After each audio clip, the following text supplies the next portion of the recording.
ordeal. That means you're going to have good luck in life. You know, that's called good luck. I want to say hello to your father, and came along for the. We invited them to the Oval Office and to the White House.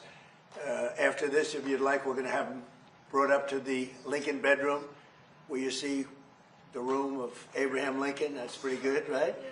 And also your sister. It's really nice. We have some of the people that Nathaniel and that work so much on the whole process with Nathaniel, and were with Ryder right from the beginning. And I guess you learned from these people. They taught you how to do what you do so well, Ryder, right? Yes, sir. They trained me. And Nathaniel's very happy about that, Ryder, I have to tell you.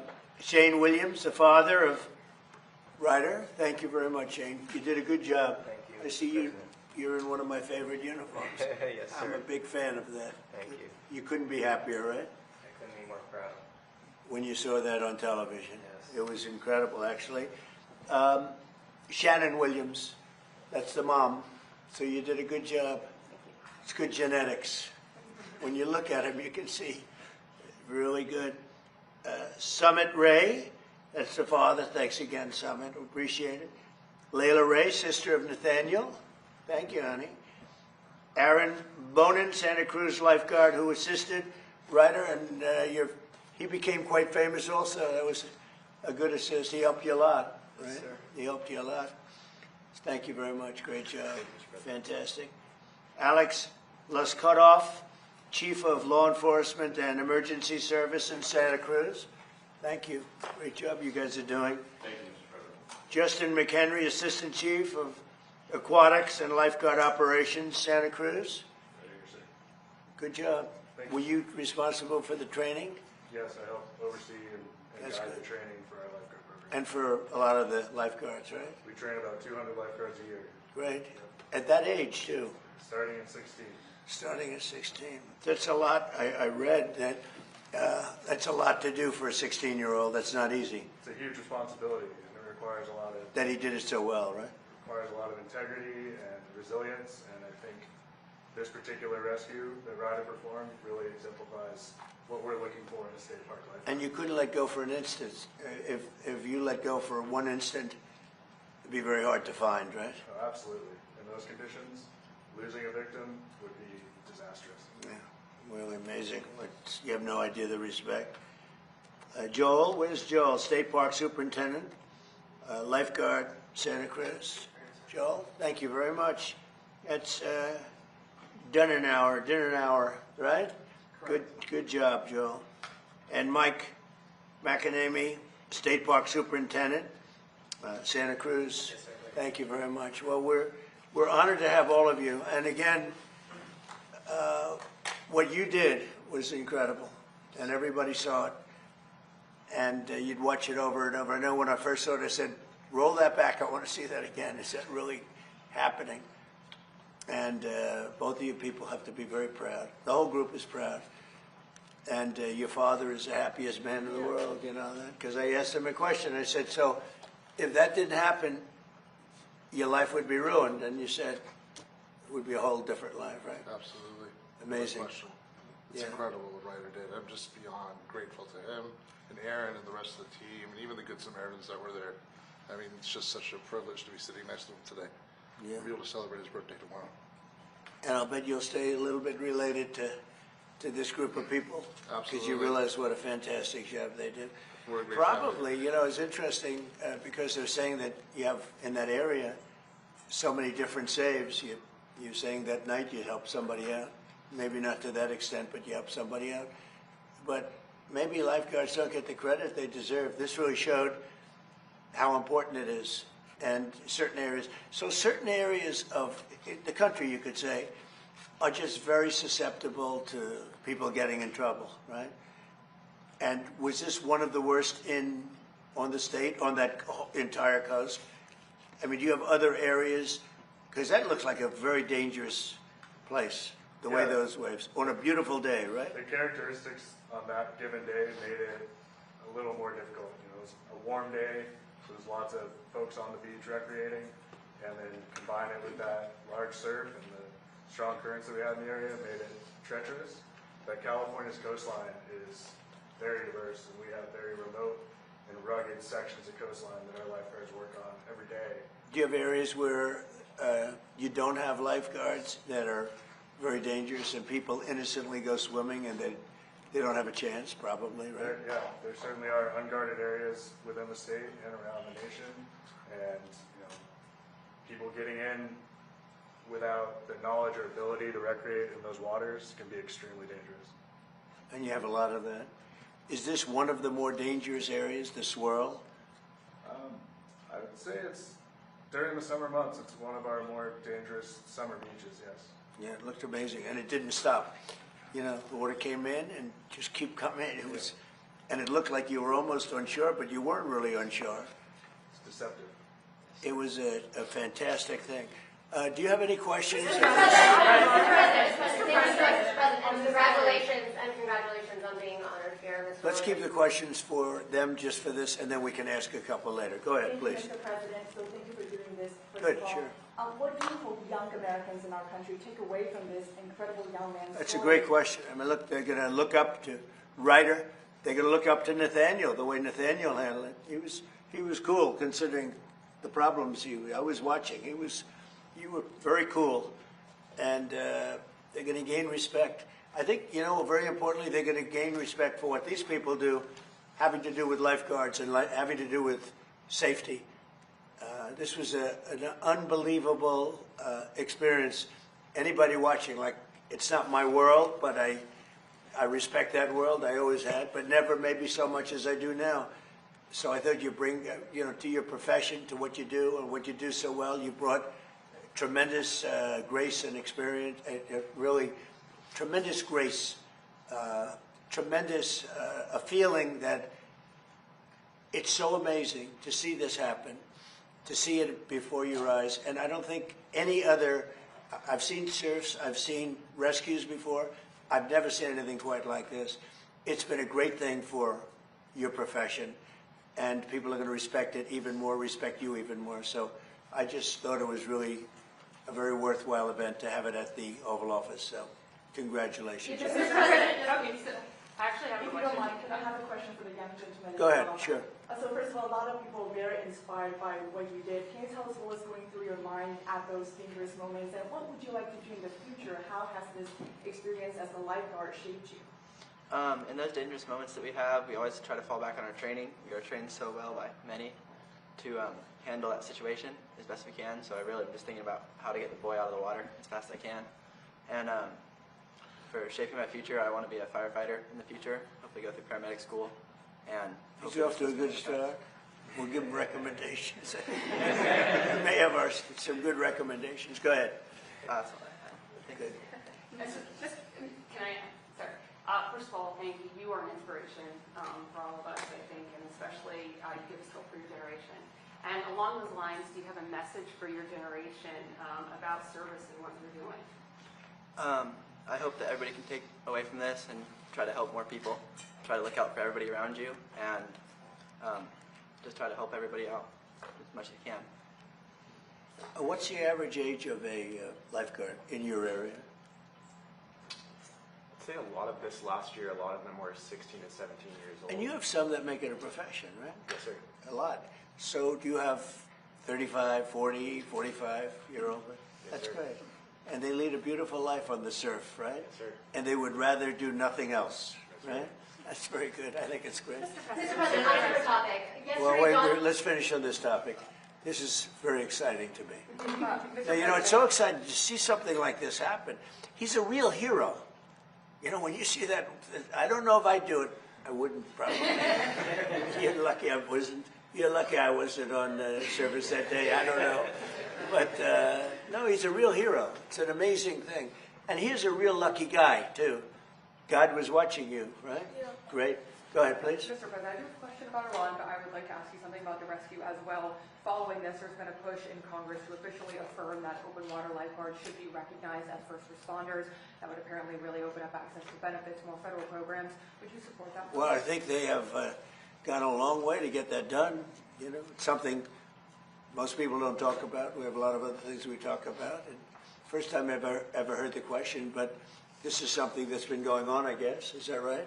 I'd like to put my weight behind it. So let's take a look at it. Very important. And Yeah, on our- I like the idea. Thank you so much. Why do you ask that question? I mean, is this something that's been discussed very Members much? of Congress have been talking about it in the wake of this. Well, I think in the wake of what happened here, there's a possibility something like that would happen. And Mr. President, your memorandum of understanding with Iran expires today. Are you any closer to reaching a final deal on ending Iran's nuclear Let's program finish today up. than you were 60 days ago? Let's finish up with Ryder, and then when we're done, we'll answer a couple of those questions. Yeah? Thank you, Mr. President, again. So for the young men and for those who train them here, so as a parent, I'm very concerned when I see moments like those. What's your message to parents across the country who want to really improve their children's safety, especially when they're younger like this? Well, I think you have to be going to the right beach, number one, and I think you have to have lifeguards around, right? Because you could go to that water. It looked so beautiful the day. It was such a beautiful day, everything nice. The water didn't look that bad, and then all of a sudden you see these violent waves come in. That's what amazed me so much. I studied it. I said, this is incredible. I've never seen that kind of roughness in water. I've seen tragic things happen, but I've never seen water that looks so calm, and then every 15 seconds, the violence comes back in. I think really you probably have areas, I'll bet you have areas that you think should have, as you call them, guards, that don't have. Can you imagine having more guards along the coast, parts of the coast, that aren't guarded where people die? Yeah, certainly. The National Water Safety Action Plan and the California State Action Plan both call for more supervision. And by supervision, Do we lose a lot of people due to lack of, covering an area?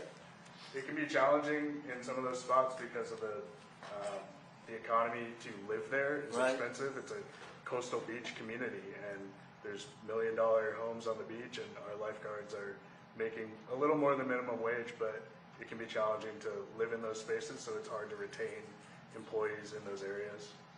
As the lifeguards grow older and they want to make that a profession, which is a noble profession, they make much higher salaries, right? Yeah, yes. If they become They make a good living. if they become a full-time lifeguard, which in our department requires you to become a peace officer, I see, okay. Well, that helps for that other question. it does. That's a livable wage, and they can become members of the community and live where they're working and give back. So will you be doing it? You help so much with Ryder. Will you be doing it as a profession, or will you be doing other things later? So I'm actually a full-time firefighter paramedic with a fire department in California, and I've stayed on the books with state parks because I owe this program a lot, and it's done a lot for me. Oh, that's And great. I love being here helping train people like Ryder, so I plan on staying around for a long time. That's great. Good job. That's fantastic. Yeah, please. Are you Policy okay? question, Mr. President? Go ahead. Onto the policy. There's a lot of debate right now about these license plate scanners that are going up across the country. They're called flock cameras. People are worried that the police might misuse them. Have you heard of them? Yep. Or what's your stance? Well, it's being studied right now. You have pros and cons, right? It's being studied right now. We'll have an answer sort of as to our views on it over the next couple of weeks. Mr. President, yesterday John Alsop said you'd rather travel with your aide, Natalie Harp, and build the ballroom than do your job as president. What is your Who said response, that? John Alsop? You mean Pee Wee Herman? Pee Wee Herman lookalike? No, I would much rather do other things. We're building a great facility here. We're fixing a White House that hasn't been taken care of. You can look at this. This room was a disgraceful situation, the Oval Office, and it was let go. The whole building, the White House, was let go. The exteriors were falling apart. The columns were falling apart. The whole place was a mess. In addition, they've been trying to get a ballroom for the last 150 years. And when I said I was going to build a ballroom, the military asked if they could see me. And they say, sir, we have an opportunity to go down deep into the ground and build a military facility to go to the White House and to go with all of Washington, D.C., which would be so valuable. And then they came up with the drone port on top, which would be a major drone port to protect the White House and all of D.C. And all of those things added up, and it became much more than just a ballroom. And I said to myself, wow, what an opportunity. I mean, if I was just going to build a ballroom, I could have had it built very quickly, because I build very well and very quickly. We went 5 stories down into the ground. We did a lot of tremendous things for the military, things that they could never get. They said this is an opportunity that we have because you're building the ballroom, that if you would be willing to spend more time, we would love to be able. We've been trying to do this at the White House for many, many years, and they've been trying to have a ballroom at the White House for many, many years. Now, what happened is we used to use tents, and the tents are usually made of either a plastic material, or canvas, and they wouldn't stop a .22 caliber. They wouldn't stop anything in terms of safety. It'd be very dangerous, and they haven't used a tent for years. They haven't had any big. Like we have President Xi coming on September 24th or so. I think it's September 24th. And we'd love to have 2,000 people coming to dinner and celebrating a nice evening, et cetera, but we only have a room that's going to hold 89 people, and 89 people is not appropriate. So maybe more importantly, it's totally secure with bulletproof windows, bulletproof sides. It's drone-proof. It's missile, every at the top of the line. And we need it, and especially with what's happened, unfortunately, to the world, you could say. Yeah. So you said out Oman this morning. This morning you said you would bomb the S out of Oman if they got in the way of reopening the Strait of Hormuz. Would you say you're out of patience with Oman, a strategic No, partner? I don't think they behave very well, but we'd handle them very easily, just like we do other things. Mr. President, I have actually two questions. There was a report by Center Square that nearly 24 Democratic attorney generals, months before your reelection, were basically planning already lawsuits against you, and wanted to see what your comment is on that. Second question. Well, I heard about that. I'm not surprised because they've weaponized this country like never before. The Democrats, or the Democrats as I call them, they've weaponized the country like nobody's ever seen anything like it. When you see the reports that are coming out now, that you would have never seen if I had not won the election in a landslide. But you would have never seen it if I didn't win the election. But the reports that you see coming out now and the kind of illegal activity that they used on the 2020 election and beyond is earth-shattering. These are very dishonest people, so I wouldn't be surprised to hear that. Sorry, this is on D.C. You have mentioned before, if the Democrats get in again, that they may eliminate the filibuster next time and make D.C. a state. A while back, Senator Mike Lee had floated an idea. It wouldn't be a state. It wouldn't be. I mean, if we're talking about us, we have, as you know, a very radically left person elected mayor, who I haven't met. I'm sure she's very nice, but very, very, very radical left.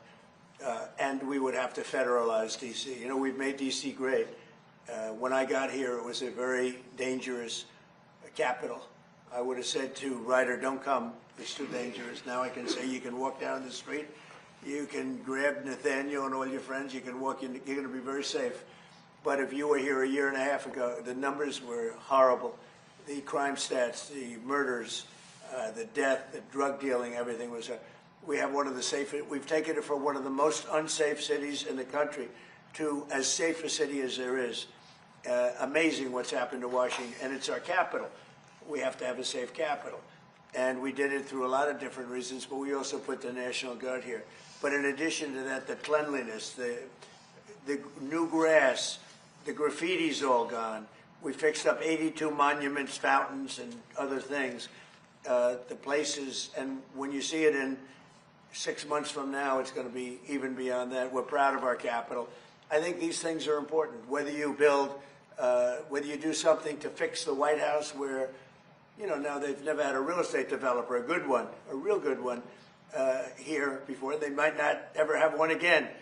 But, you know, fixing up our great capital is a very important thing. I think it's very important psychologically. It's very important from the standpoint of people being able to come to the country and not get murdered in the capital. People would come here. We had one of the worst, one of the most unsafe cities in the country. Now we have one of the safest. Just to finish, we had a real problem with restaurants. Nobody wanted to have restaurants, restaurant entrepreneurs. Now you can't get space. Every restaurant is packed. The place is booming. People aren't going to get mugged and raped and beat to hell and shot and killed in Washington, D.C. One of the safest places. Crime is down 84%, and I did that in a short period of time. It's also down in Memphis, where we went specifically, and it's also down in New Orleans. I was asked by the governor, could I do something, because they were having Mardi Gras. It was very bad, and they had the best Mardi Gras they've ever had, the safest Mardi Gras that they've ever had. And we could do it in New York, we could do it in California, we could do it in Chicago if we were asked to do it. But the crime stats in the whole country, we have down 15, 16, 70%, a record.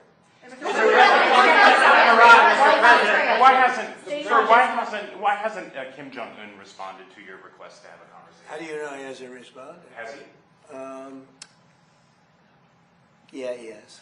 Did you speak to Where him? are you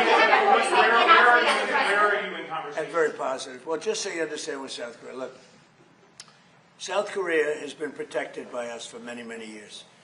And during my first term, they agreed to pay close to $3 billion a year for protection, because we don't, they essentially weren't paying.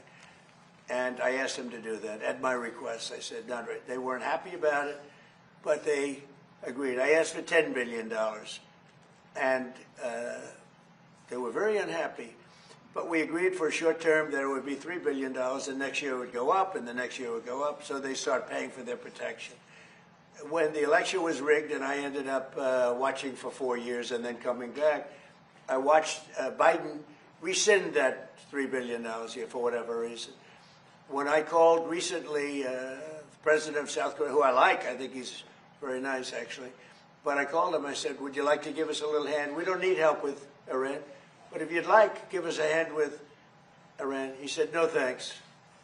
And I said, wait a minute, we have 39,000 soldiers over there guarding you from Kim Jong-un, your next door neighbor, and you're not going to help us on a very easy military operation in Iran? That's strange. No, we'd rather not get involved. I say, well, why are we involved in helping you? So, and I want to help them, but, when you ask somebody, would you like to give us a hand, and they say, no thanks, and then we're guarding them from a country and paying ourselves billions of dollars, it's costing us billions and billions of dollars to protect not only them, but other countries. Look at NATO. We spend hundreds of billions of dollars protecting Europe from Russia. Hundreds of billions, mostly from Russia, but from other things too. And then they say, well, they don't want to get involved with guarding the Strait, where they get most of their oil. They get 50% of their oil, and they don't want to get involved. Why are we doing it? So all I want is fairness. And South Korea, I get along with them very well, but they were paying $3 billion a year, and then they convinced Biden that I was probably a bad person, and they shouldn't, and he immediately rescinded that order. So we were getting paid. We would have been getting paid a lot more, but we can't go around and protect all of these countries, especially when they're not there to help us. On the expiration of the Memorandum of Understanding, are you any closer today to reaching a final deal to end Iran's nuclear program? Well, they want to make a deal, but they're not going to make the kind of a deal that I feel is necessary. Look, we're in there for one reason. Iran cannot have a nuclear weapon. You understand that? Iran cannot have a nuclear weapon, and they won't have a nuclear weapon. And right now, them building one after what we did previously with the B-2 bombers, going to be a long time behalf. But Iran cannot have. It's very simple. They can't have a nuclear weapon. How do you respond to those folks who say that you are prioritizing the interest of adversaries in North Korea over our longtime partners by scaling back these military exercises? No, I'm making it much safer. You see, I'm actually making it much safer. Kim Jong-un has always treated me with great respect, and we met on numerous occasions, actually, 2 primary occasions, spoken and spent time. I understand him. He understands me. You're doing war games. I get along with him. He didn't like Biden. He didn't like Obama. He didn't like anybody. But I get along with him very well. Now, what I'm doing is making things safer. Just the opposite. Quiet. You're very disrespectful in front of this young man. Okay? Don't you find her disrespectful? He understands. Quiet. Who are you with? I'm with CNN. Fake news. You're fake news. You're You're a loud, boisterous person. You're fake news. I was Be trying quiet. to find out if Be you had quiet. been talking Be to quiet. someone who had asked you You're a to fake stand up reporter, and you on the report fake military news. exercise. Go ahead. Mr. President, is there enough food on the USS Lincoln? Yeah, it is. That was a CNN fake report. The Lincoln has been out there for a period of time, good period of time, but over the years we've had them out there much longer. I was at a group meeting, and an admiral came up to see me over the weekend, and it was at a big group, and he happened to be an admiral retired. He said, "I've been on ships that are out there much longer than that, sir, and I know people on the Lincoln, they say it's beautifully maintained and beautifully taken care of." And other people went out and they found out to be true. It was fake news reporting from CNN. Mr. President, there was a report that a senior intelligence official with the CCP just bought a historical building overlooking the White House. Have you heard about this? Do you ever No, hear I about haven't heard that? of this. Mr. President, yes, Mr. President. Yeah, go ahead. Behind you, please. The British Prime Minister recently reportedly sent texts to someone impersonating Susie Wiles.